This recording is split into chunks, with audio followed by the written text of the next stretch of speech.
All right, let's dive into one of history's most fascinating claims, the idea that the Prophet of Islam couldn't read or write. It's a belief that's absolutely central to a major world religion. But does the source text, the Quran itself, actually back this up? We're about to find out. So here's the big question we're tackling today. Was Prophet Muhammad truly illiterate, which would make the Quran this incredible miracle of divine dictation? Or is that a story that was built up over time, one that maybe doesn't quite match what the text itself is saying? To figure this out, we've got to go straight to the source. Okay, so first things first, let's get on the same page about the traditional narrative, the story that's been passed down for centuries. The traditional story is incredibly powerful, and it's pretty simple. A man who couldn't read or write somehow produced one of the most influential and lyrically complex books in human history. This is often presented as the ultimate proof that it could only have come from a divine source. It's really the cornerstone of that miracle-based argument for the faith. But this is where our investigation really begins. We have to ask that critical question. Does the Quran's own language support this idea? This is where we need to put tradition to one side, just for a moment, and really look at the words on the page. And that brings us to the absolute heart of this entire puzzle. It all comes down to a single, crucial Arabic word, ummī. Now, this word is almost always translated as illiterate. But is that what it really means inside the Quran itself? Well, here's the thing. When you actually trace how the Quran uses the word ummī, a totally different pattern starts to show up.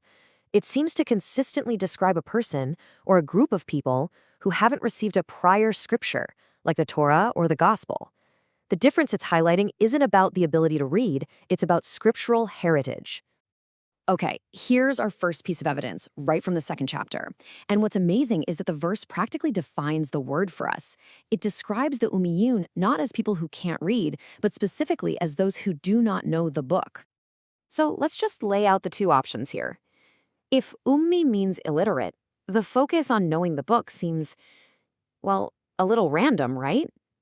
But if it means unscriptured, the verse just clicks into place perfectly. It's a direct contrast between people who have scriptural knowledge and people who don't. It just makes sense. Now for our next clue, from the third chapter.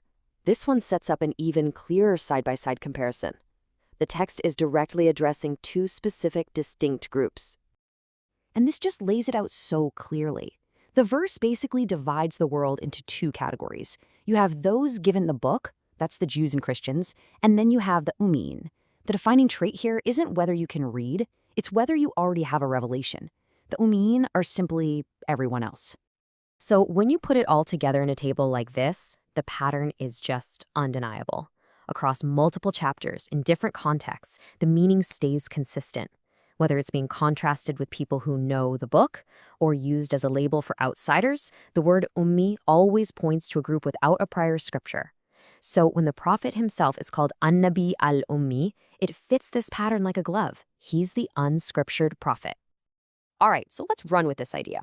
If we start reading ummī as unscriptured, how does that change how we understand other parts of the Quran? Well, it turns out this new key helps unlock a few other puzzles in the text. So check this out. Here's a verse where the prophet's opponents are making a very specific accusation against him.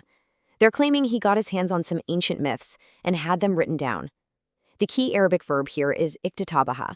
He had it written, or he wrote it for himself. And this brings up a huge logical question, right? Why on earth would his critics make an accusation that was so obviously ridiculous?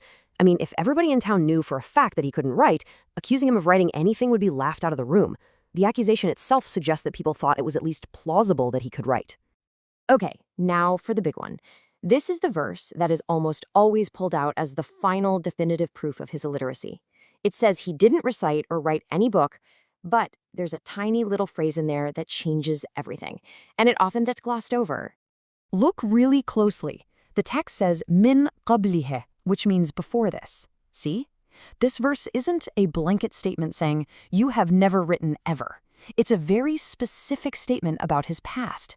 It's saying he hadn't read or written any previous scriptures before the Quran came along. This doesn't deny his literacy, it actually reinforces his identity as an ummī prophet, someone coming from outside those older scriptural traditions.